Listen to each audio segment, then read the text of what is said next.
Okay, we're going to start because we have a wonderful panel of experts that are working here in the San Francisco community. And I have the pleasure of moderating this particular panel. We have the next hour, half of which we're going to ask some questions and have a conversation with the panelists, and the other half you're going to be able to ask the questions. And so you'll see that there are some index cards on the table. We're going to ask you to, write your question down and hold them up, and runners will come and get them. We would love to be able to have you ask your questions, individually in person. However, this particular facility is not amenable to having a lot of extra media equipment, and we don't have enough mics to be able to do that. So if you could write your question down, and then we'll be happy to address them in the second half. So this is the Caregiver Experts Panel section, the local experts, a professional experts panel, excuse me. And I'd like to introduce Kelly Dearman. She's the Executive Director of the Department of Disability and Aging Services. We call it DOS, so you hear that acronym, that's what it means, under the San Francisco Human Service Agency. And then Anna Chodos. She's a physician, assistant professor of medicine, Division of Internal Medicine, and geriatrics at UC San Francisco, and she's the director of the Geriatrics Consult Clinic and Geriatrics Neurology Cognitive Clinic at, I know it's called something else, but I always call it San Francisco General. I just can't put Zuckerberg in there. Sorry, just can't. Then I would like to introduce Wagahta Semere. I hope I'm not mangling your name. My apologies. She's Assistant Professor of Medicine, Division of General Internal Medicine, also at that San Francisco General Place. And she's a primary care provider in the clinic there.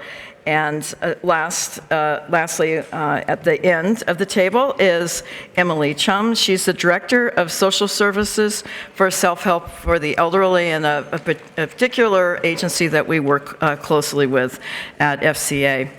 So I'm going to just open it up by asking this question. What are some of the approaches and strategies that the city and county of San Francisco can do to raise awareness about family caregiving, especially in underserved communities and communities of color? And there's no particular order. We're going to pass the mic.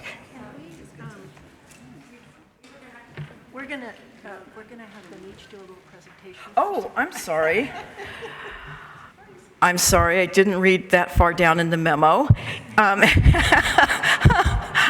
was just going to start off and just ask them questions, but no, actually each of the panelists are going to do a really brief presentation first to talk about their work. My apologies. Okay. I'm going to move the podium back a bit so we can see how. Okay, can you hear me? No?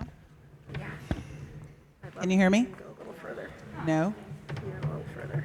I mean, I can hear me, but can you hear me? I don't know. Okay. Good morning. Good morning. I'm so happy to see you all, and I'm so happy to be here in person. I'm Kelly Dearman, and I'm the director of DOS, and I've been here for a little over 14 months, and I'm really enjoying it, and I'm loving all the people I get to meet, and will tell you that the professional is very personal for me. I live in a house with my parents and my kids and my husband and a cat, and my parents' room is off of the kitchen. So every morning when I go up to the kitchen to start the coffee, my 86-year-old mom says, "Who's in the kitchen?" And I say, "It's me." "Oh, good morning, Kelly." And I say, "Morning, Mom. Don't leave before I get to see what you're wearing." And I'm like, Okay. And then I say, morning, Dad. Morning, Kelly. How you doing this morning, Dad? Reasonable. Okay. So that is my conversation every morning that I've been having for 12 years. And I feel so grateful and appreciative, not only for me, but for my kids who have this relationship with their grandparents that is amazing. But for me to get to see my parents who have been married 62 years, and the love that they have for each other and how they treat each other, it's not always, bells and roses, but mostly it is. And my mom, who has dementia associated with her MS, my dad, you wouldn't know that was a thing. He's fine to just repeat himself. He's fine. He looks over at her. We'll be having dinner, and he'll say, "You look so beautiful today, Ina." You cannot buy that. And so I come to this work from a place of just loving my community and we have had the same caregiver for my mom for the last 12 years. So she's another member of the family. And I just say that you all caregivers are the true heroes. And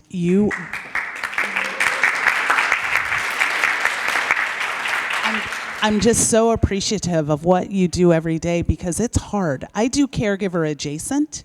I do the management of it, all the doctors, all the blah, blah, all that.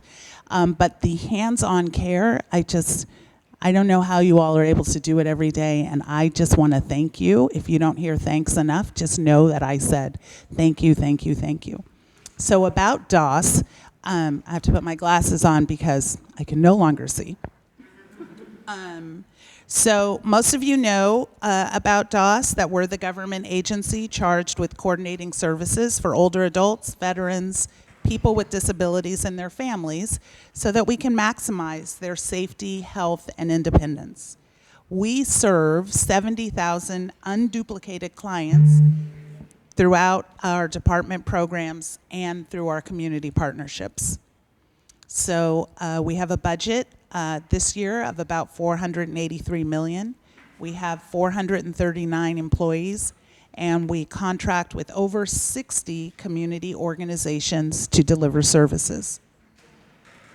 So in terms of our priorities that pertain to caregiving, our recent annual report highlights key achievements in the past year and outlines our priorities for the fiscal year 22-23 to support older people and adults with disabilities to live safely and to be able to engage in our community. So for informal caregivers, we have we want to enhance mental health supports for informal caregivers, including expanded capacity for individual counseling and support group services. Oh, sorry. Oh, yeah, look, I just went away. Okay, just let me know. It's I can't really see, so, okay. All right, for our IHSS caregivers, we're trying to improve resources, including improving business processes for in-person and phone services at the Independent Provider Assistance Center and developing a new orientation video for new providers. And we want to help IHSS independent providers to access new and existing paid training and skill development. In terms of advocacy, we're advocating for statewide legislation allowing all adults, regardless of documentation status, to work as an IHSS independent provider in order to expand the caregiving workforce and access to this critical economic support for low-income individuals. So for our Dignity Fund allocation, which I think Kathy talked about a little bit, for this year, we have $200,000 in the caregiver support service area to improve outreach, education, and support for caregivers, and also money for mental health support for family caregivers. We know that your emotional and mental health is pivotal in all of this, and we seem to have ignored it for a really long time. In terms of IHSS, Our in-home supportive services program is one of the best tools that we have in California to support family caregivers who provide daily care to their loved ones. You all know this is a federally and state and locally funded program that serves over 25,000 older people and adults with disabilities in San Francisco alone. The majority, 57%, of IHSS consumers in San Francisco have chosen a family member or other loved one to serve as their caregiver. That's all of you. In San Francisco, our IHSS program is striving to meet the diverse needs of IHSS caregivers. We work in strong collaboration with the IHSS Public Authority, that's where I was previously employed, and they provide a wide range of services to IHSS caregivers. They're actively enhancing their one-stop shop service center for caregivers. And additionally, they can connect IHSS caregivers with training and connection to health and dental benefits. So the last thing I'll say is that the state of California has recently taken an unprecedented step to expand access to Medi-Cal and related benefits, including IHSS. This past May, individuals over the age of 50, regardless of documentation status, became eligible for Medi-Cal. And in July, eligibility for Medi-Cal was significantly expanded when the asset limit changed from just $2,000 to $130,000 for an individual. And looking towards the future, Medi-Cal will be doing away with the asset limits altogether, making eligibility much easier. These Medi-Cal expansion efforts provide new opportunities for family caregivers who may not be receiving compensation for the care that they provide. I encourage anyone who resides in San Francisco to reach out to the DOS Benefits and Resources Hub to explore eligibility for Medi-Cal and IHSS, as well as a range of other caregiver support services. And shout out to the DOS booth over there. You can go and talk to them if you haven't spoken to them already. I thank you all for being here, and I really appreciate this opportunity. Thank you.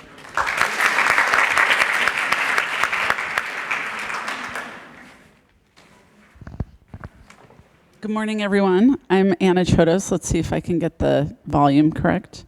I COVID tested twice this week because I went to Texas to see my mother for her 80th birthday. And so my parents at the moment do not need a ton of hands-on caregiving, but I feel proud that we're starting to have those conversations, especially since they live so far away. But as Kathy mentioned, I am a physician. I do geriatrics at the General, outpatient, and I have it's a little overly described, our geriatrics cognitive clinic, but it's a dementia clinic. So most of my patients have dementia. I mostly work with older adults, I would say middle-aged and older adults and their care partners, support systems when they have dementia. So that's my experience. That's where I'm coming from. I'm incredibly honored to be here today. I mean, just looking at the tables around the room, these are all the organizations that I admire deeply. I'm always trying to connect people to, and I really admire all the work that everyone does here to support the people they care for or care with. And I think I really wanted to start out with an acknowledgement of what Kathy was saying earlier, that healthcare does a horrible job of really acknowledging the work that caregivers do and connecting them meaningfully to services. It really is the work that everybody's doing here that makes those connections really happen. And so I think myself and my colleague, Dr. Semere, are probably going to talk about, how some of the challenges and how we hope to partner better. So I also, as part of my job, get to teach. That's one of the nice benefits of being in an academic place. And I teach our residents, I teach my colleagues in primary care. And the things I like to point out about working with caregivers is we know just awareness, frankly, awareness of these roles, awareness of needing to bring that into the the visit. So how do you ask people about what their role is? How do you ask people who's in their lives, who's supporting them? And then how do you acknowledge that? Don't just note it or hand them more papers or give them more things to do. Really taking a moment to acknowledge that work, acknowledge how foundational that is, how integral and involved that work is, and then really working with them to figure out what's going to work for them to support and expand their capacity. Help put a little, sometimes I describe it as pillows around them, sometimes I describe it as wind beneath their wings, although I don't feel like as many people get that reference as, for some reason I think they should. But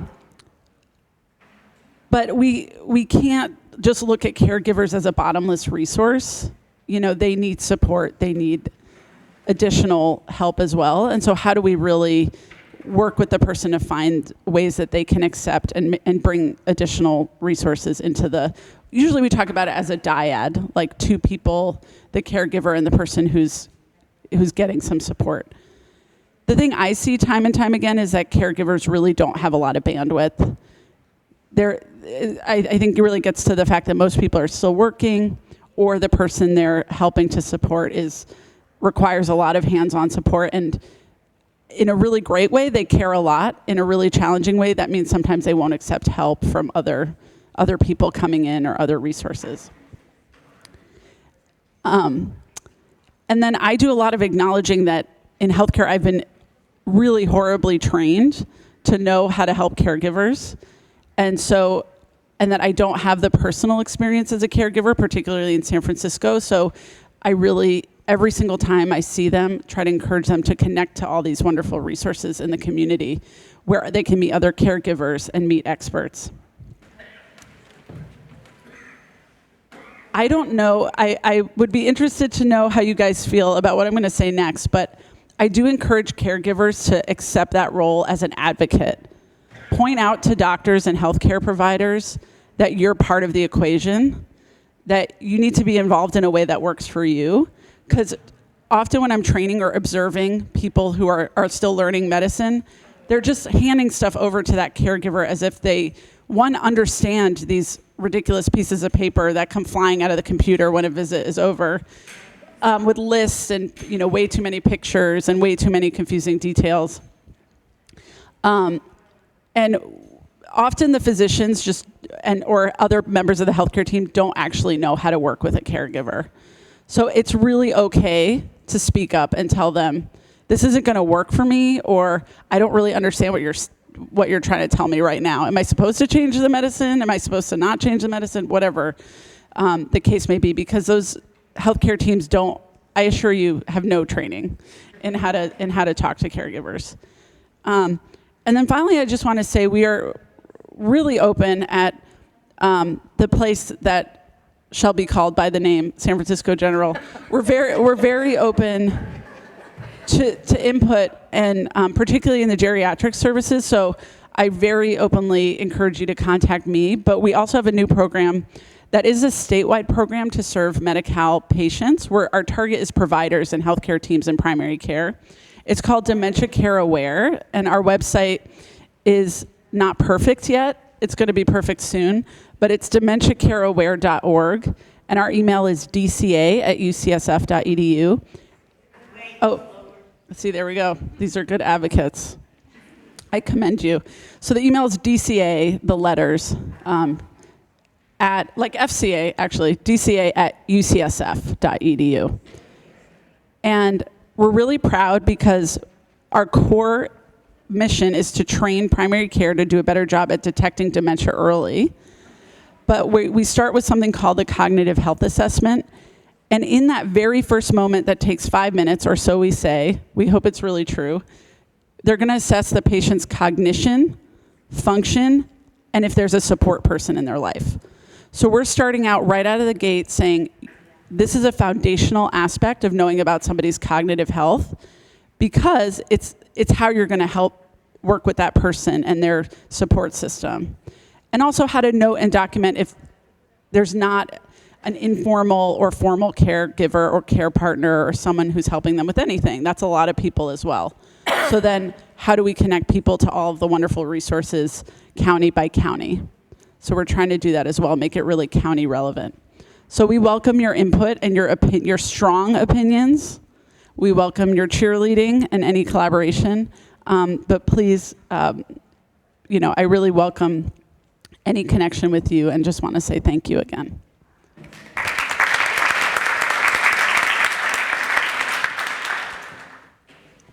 Good morning, everyone. You hear me okay? Good morning. So first of all, thank you for the opportunity to speak with all of you. I'm really honored and humbled to be here and learn from all of you and the expertise that you have.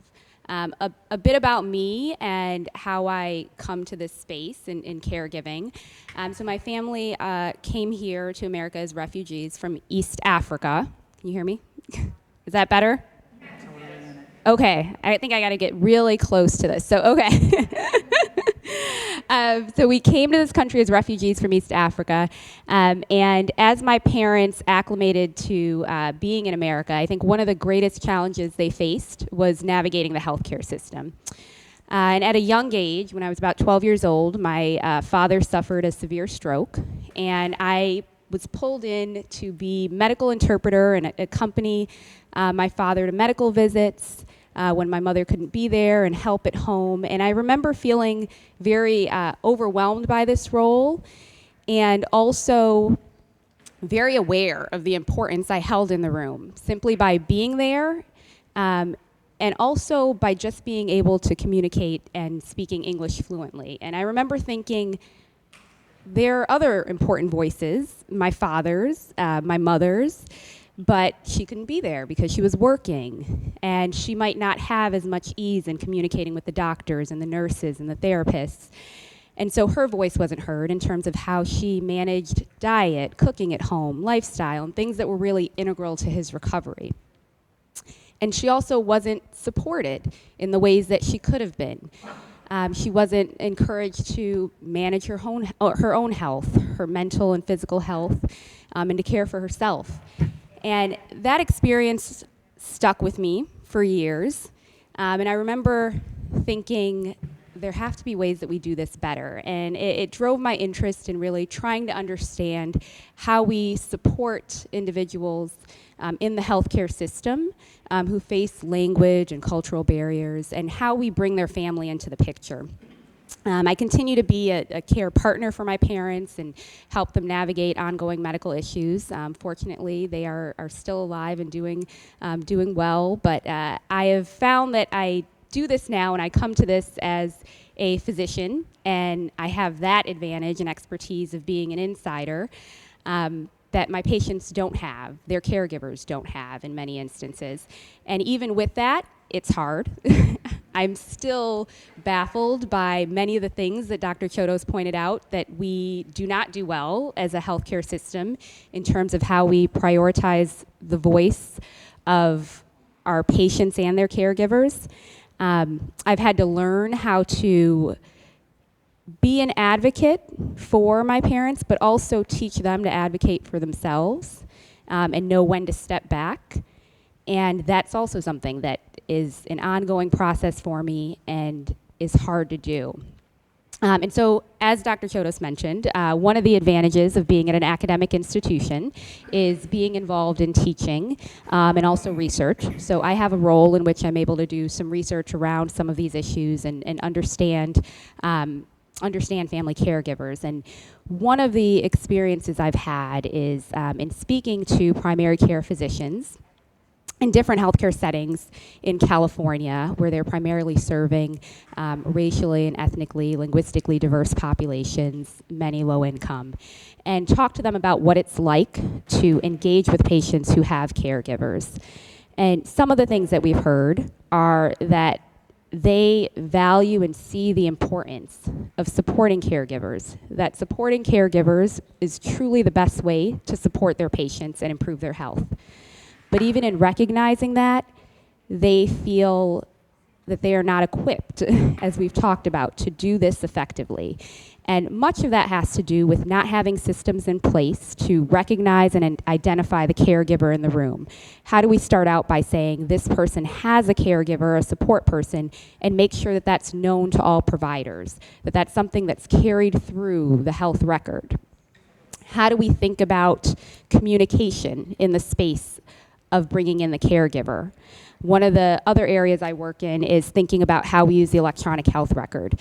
And so trying to engage caregivers to sign up, to use MyChart when they're able, to communicate with physicians, and help them do that in an effective way. How do we compensate and help providers find the time in their schedules to engage with caregivers?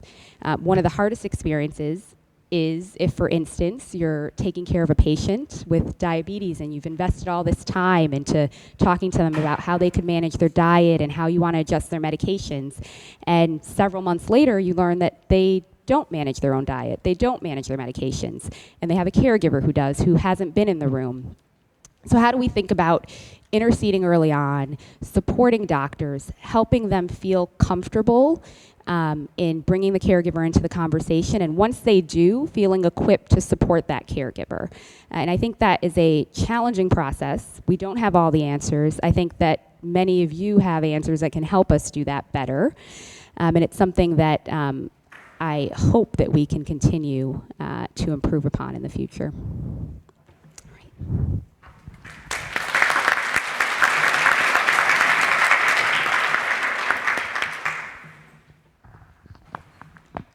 Hi, good morning, everyone. Can you hear me okay?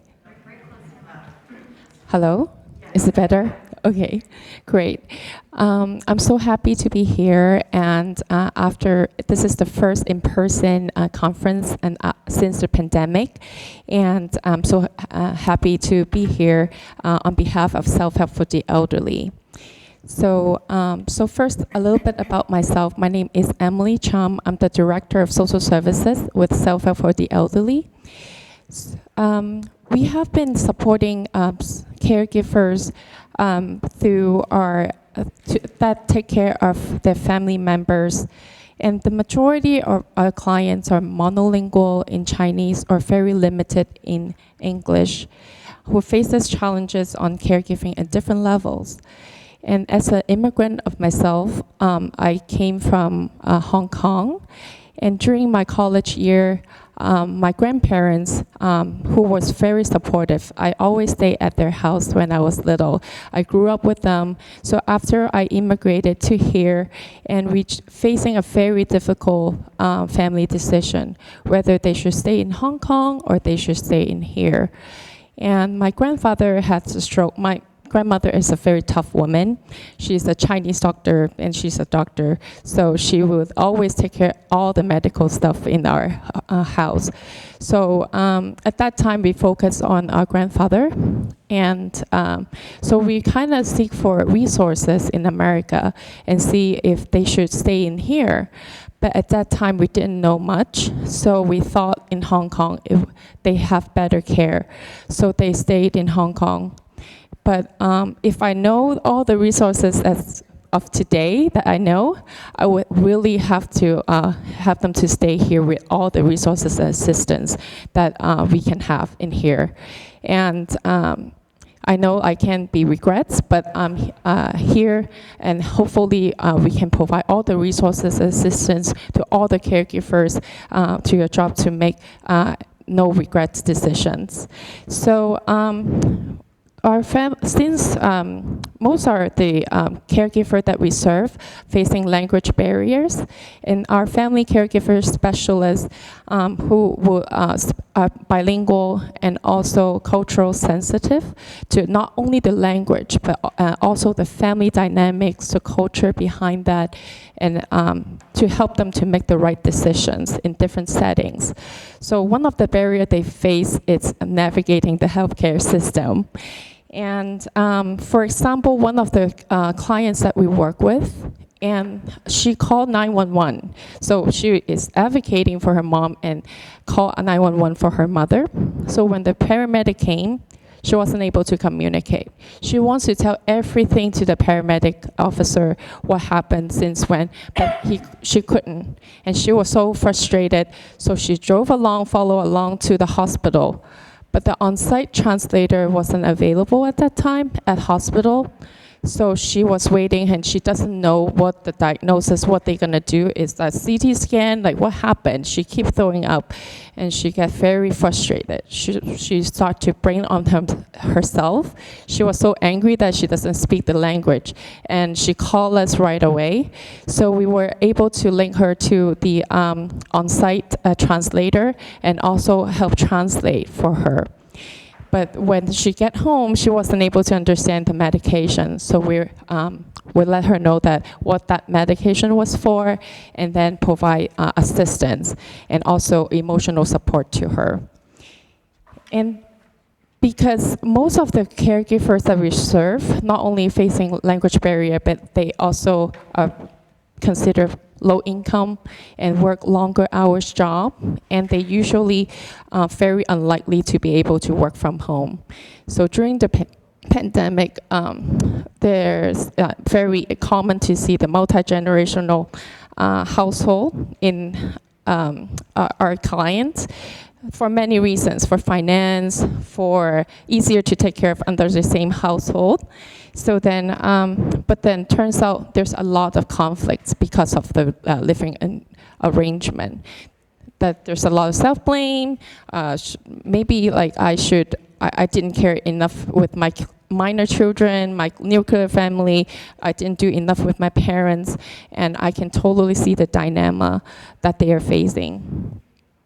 So Self-Help for the Elderly, we provide assistance to the caregiver through case management, like information assistance that link the caregiver to the right resources, counseling, care training, caregiver training that we know what topic that they choose, and we would do survey, then they can suggest topics that they really interested in.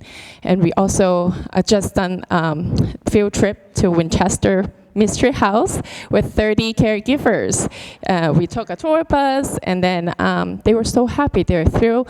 And surprisingly, many caregivers said they'd never been to San Jose. They've been in America for many years, decades, but they only stay in San Francisco. They're so happy that they were able to travel, and they actually experience what self-care means. So I want to take this opportunity to thank all the caregivers for their dedication, and you're not alone. And if you need help, you seek help, and we all do this together. And we also provide like caregiver training at our Self-Help for the Elderly and other supportive services that would actually be with all the caregivers. Thank you.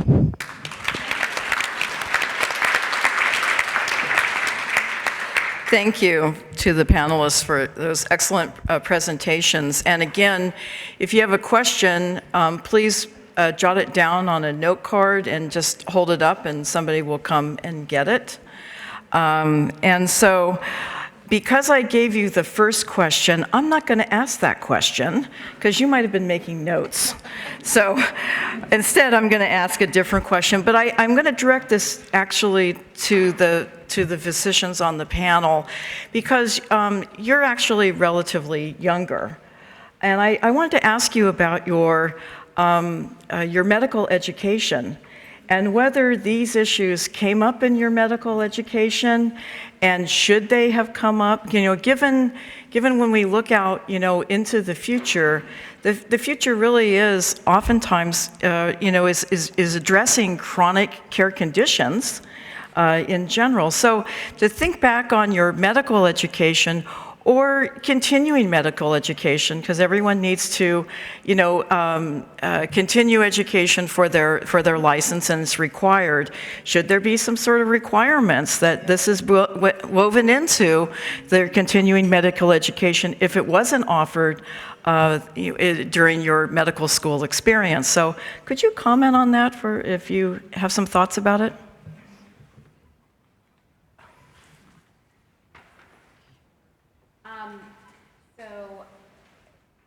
Short answer.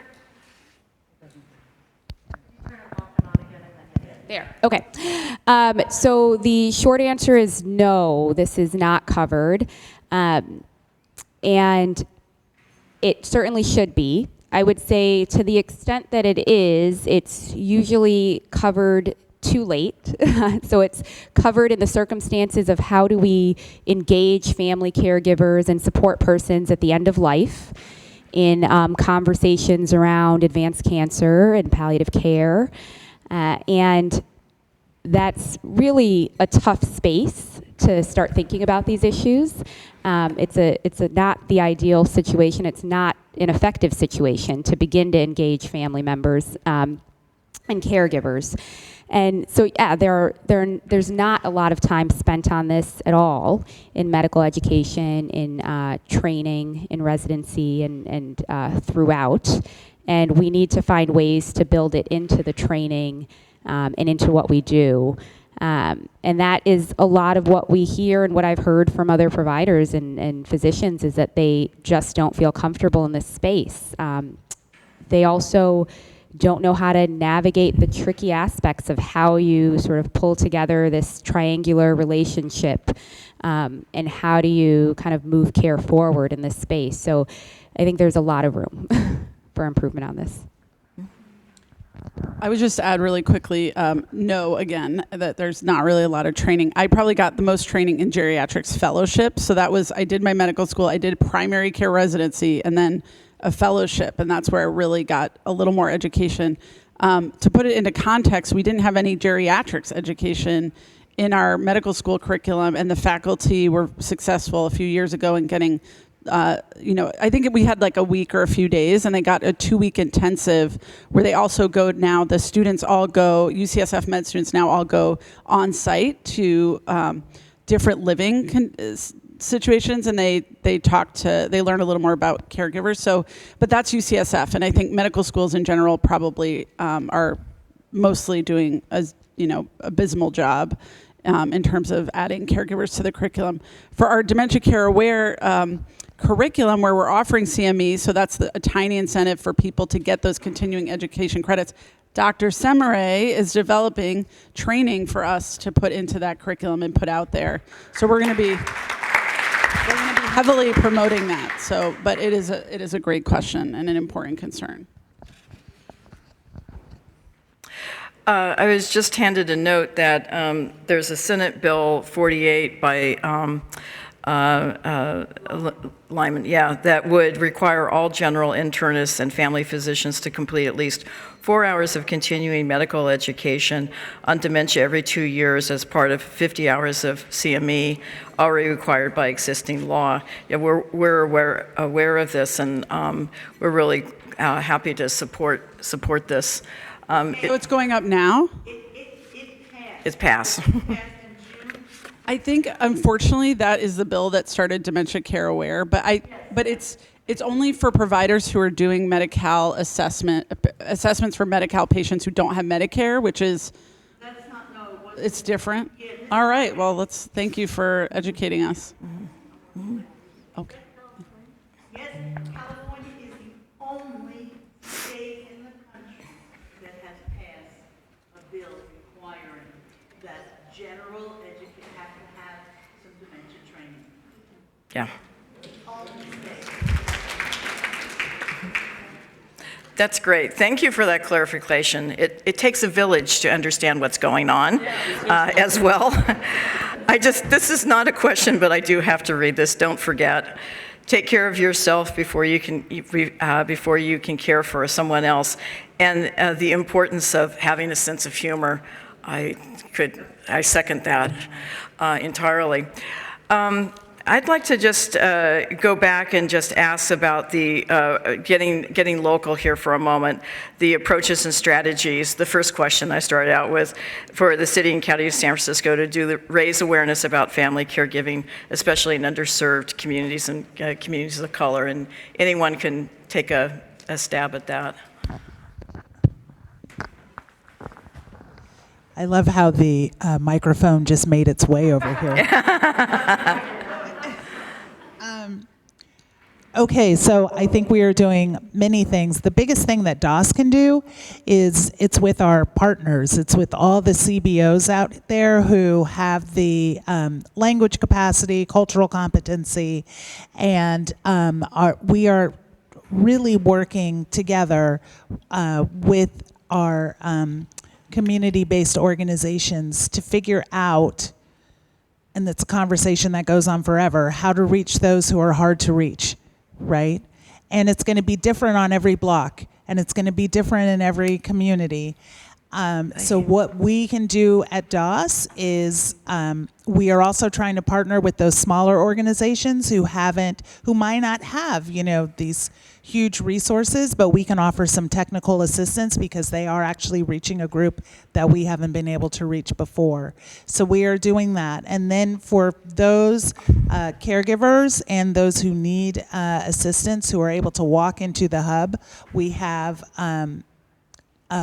we do have the language capacity, so we think that is really important. The other thing is working with Homebridge and working with the Public Authority, who the Public Authority has their one-stop resource center for caregivers, and Homebridge is really rolling out I want to get the name right, sorry. A IHSS Career Pathways Initiative, which finally is recognizing that, like in the olden days, not even so olden, folks would be caregivers for a while and then go apply for a job, and people, well, what have you been doing? As if, right? So now there's this, you have been working really hard, harder than everyone else who's working in this 8 to 5 job. So we're trying to find different ways to engage the community and just to get people to show up for themselves.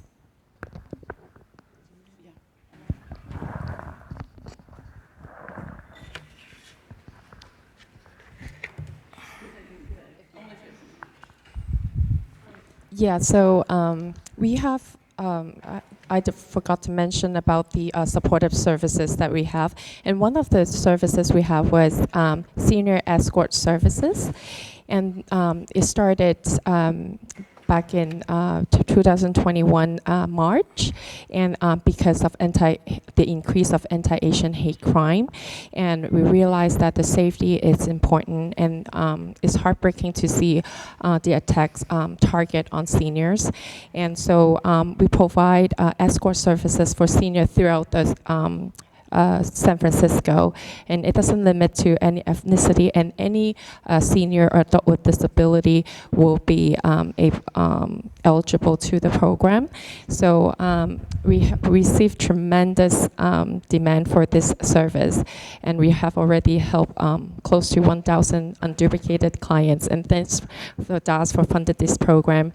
And so the typical escort activities that we usually get is medical appointments, chemotherapy. We have assist caregiver and also the care recipient to attend chemotherapy, and it's pretty intense. It's back to back every day, and then for 2 months, and then so we have 2 vehicles, so we can either take transportation with the client, or we can provide transportation to the seniors and caregivers, so that in a way would be able to help reduce some of the burden from the caregivers, and we can take a walk with the seniors, or go to the bank, blood work, CT scan, and then sometimes surgery too. And we also know that it's hard to start the conversation for advanced care planning and fill out the form, but we know that it's essential for patients and also the caregivers and family members as well. So we also be able to conduct outreach and actually provide assistance to fill out the form for who is interested in. So I hope these resources will be helpful, and then if you have any question, feel free to reach out to us. Thank you. Well, I'm just tossing away all of my questions that we did, and it's because your questions are so much better.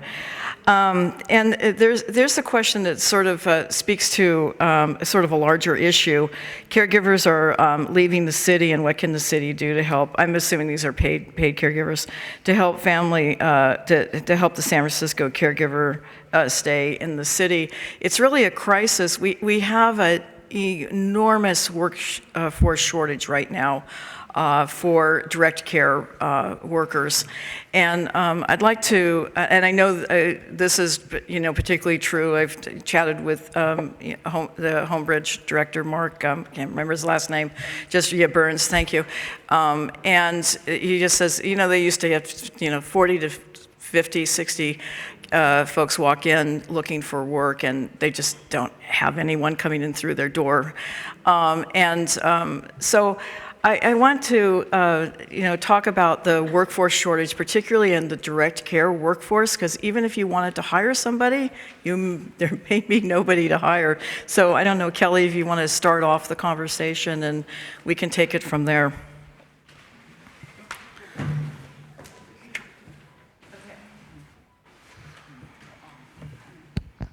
Oh, okay. Yeah, we're in a really bad way right now, and it's really in all. It's not just in caregiving. It's in the city has a really high vacancy rate now. We're having a really hard time finding people. We all know what the answer is. We all know what the answer is, right? Housing, maybe. So, I think everyone is concerned about this. You can't expect people to work for nothing. You can't not pay people and think that they won't go away. So I know that we are doing what we can around incentives, but it's really hard. I mean, pay obviously needs to increase. We obviously, I think, through Homebridge creating this CNA pathway, so that people they'll have even more that they can do. They can get into higher employment or more, not that this is not high employment, but you guys get what I mean. So I think the big issue is that it's too expensive for people to be able to live in San Francisco, and then it's too expensive to be able to do the commute from the far reaches of the Bay Area to get here. And until that changes, that's all gloom and doom. I know. I don't know what the answer is. We are all struggling. All nonprofits are struggling.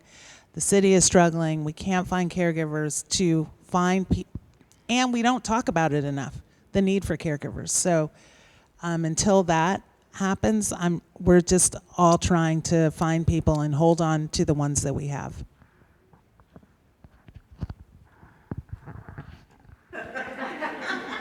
I mean, you have to agree. I think it was on the radio this morning as I was coming here, there was someone talking about how her work as a CNA at a skilled nursing facility was paid at $15 an hour, which is, so it boggles the mind, and it doesn't make sense. I think there's that famous quote about the system gets the results it's designed to get, and we have a system that undervalues caregiving and at the moment, overvalues real estate, I guess. So. Yeah, I think I would just echo those comments. I think we just haven't fixed the root issue, and that's the problem.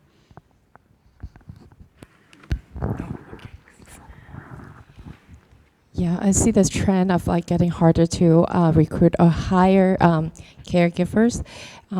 So for the elderly, have a neighborhood access point that we have a pool of caregiver candidates that are looking for jobs, and then and also we do referrals for employers who are looking for caregivers. Some of the caregivers already registered with IHSS, and then could be private pay or under IHSS. So that's the neighborhood access point that you can make a referral request and trying to find caregivers. And we also started the home health aid training, and we start a caregiver training academy with self-help. So with that, you could get the CNA certificate or get the home health aide and also nursing assistant certificate. It's at no cost, no tuition, and then it's one way to support and trying to have more caregivers that build their career. And there is also the caregiver training workforce support that's taught in Chinese that actually target caregiver with limited English skills. And that's a way that could make them competent for the caregiver skill set. So it's also what we are trying to do too. Thank you. I was just reminded that we're making notes of the questions and answers. I'm going to do a summary so that can go out to everybody in case you didn't catch the answer. I have a question that is directed around the flow of information during a health visit. And there oftentimes, I think it's probably more than 50% of the time, an older adult is accompanied by a family member or a caregiver, in visitation to their physician. And this question was around, I think, caregivers that may be paid caregivers, but certainly unpaid caregivers. There seems to be a communication blockage. Sometimes it hides under the banner of HIPAA, and all that kind of stuff. What do you see as maybe the barriers to that communication? Are there real barriers there? Or what can caregivers say to maybe open the barriers that is a message that they all can take away today to encourage better communication?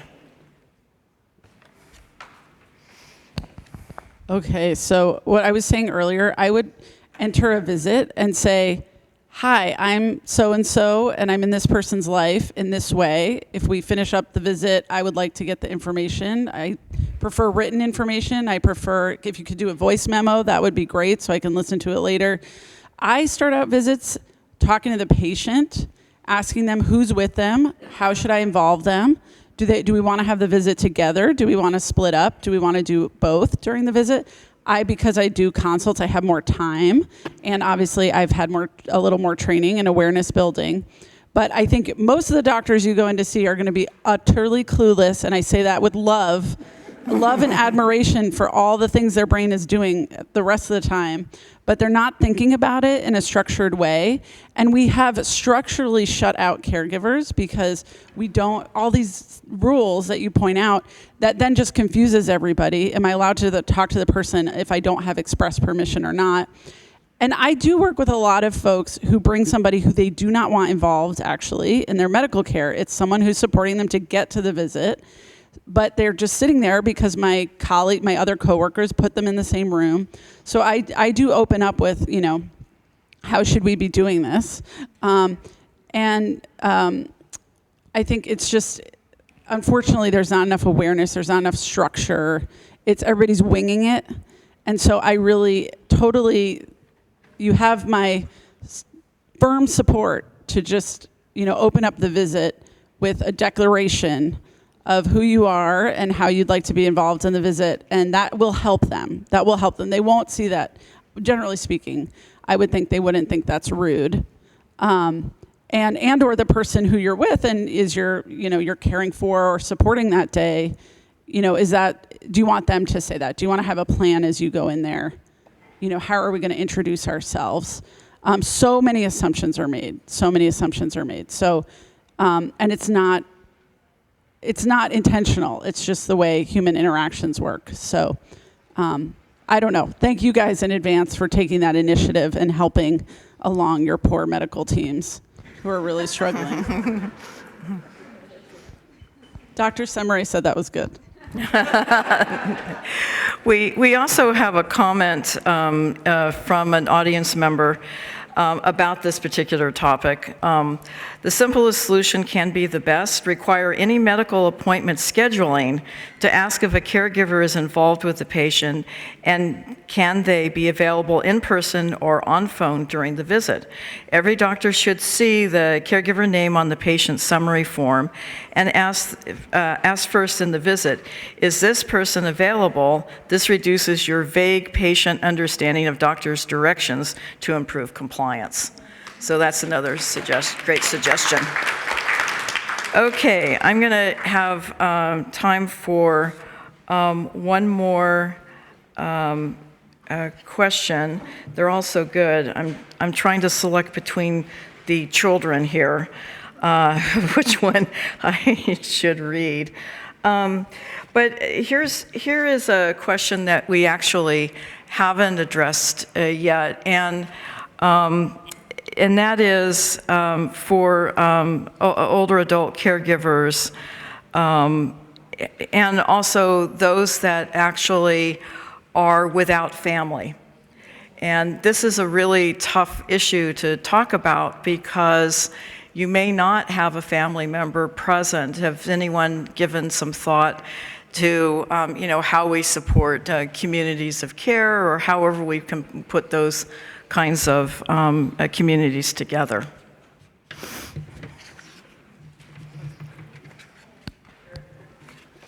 I'm not trying to monopolize the microphone. I think briefly, so I see that often, and people's lives shake out differently, and I do point out. I always preface, and I say, I'm going to ask some nosy questions because I just want to know a little bit about you and know how I would kind of insert myself to help you or offer things that might be help. And if they tell me, I really don't have anybody who I consider close or that I really rely on, and so I can't really help with an emergency contact or someone who we can work with to do a healthcare proxy or, indicate as my surrogate. So I just start pointing out some resources that they may want to consider to help protect them, because we do live in a bureaucratic administrative world where if you are in an emergency and you can't communicate for yourself, this healthcare proxy issue comes up. And if you are in that situation and you don't have a healthcare proxy, you are potentially what we call unrepresented in that moment, and you're highly vulnerable to everything the system wants to do to you. So we need to start helping you at least get some documentation of what's important to you. How do we get your voice to come through your records to show who you are, what's important to you? So at the very least, physicians, healthcare systems can work with you. And then there's issues. What if you do start to have some challenges with your thinking or your memory? There are services out there that could potentially support you to manage your finances and make sure you don't end up missing your rent for 3 months or something. And these are really hard things to talk about. I don't jump out of the gate with it, but I do start the process of understanding the social network because many, many people don't have those people to rely on. And we are lucky in San Francisco. It's not, nowhere is, I imagine, is it perfect, but we do have a lot of resources that I can then encourage people. And I will say just one last thing is that, yes, there's healthcare considerations, there's bureaucratic considerations, there's a lot of legal considerations.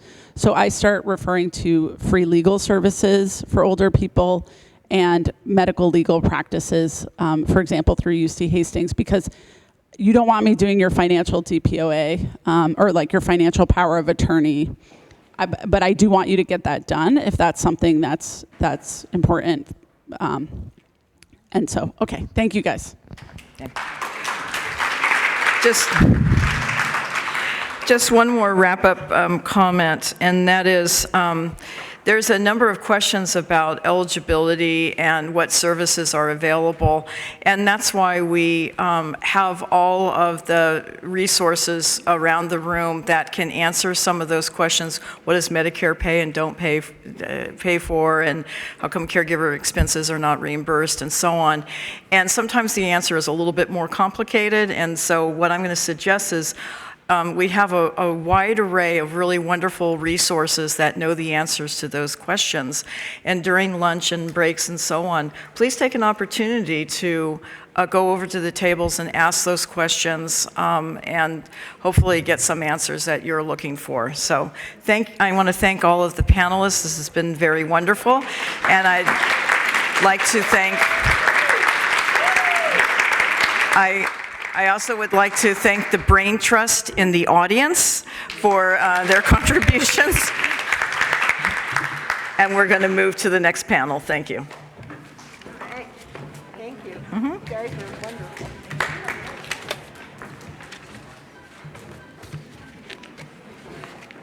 If you would give me your run of show. Oh, okay. This is when you're done. Oh, I'm sorry. Here. We're just going to do a little bit of a transition here. I would encourage you to stand up for a second, raise your arms, just stretch a little bit. Feel free to do that. We're just going to take 2 minutes, and we're going to invite our caregiver panel to come up to the podium, please. So that would be Linda, Richard, and Joyce, and Ephraim. Thanks, Kathy.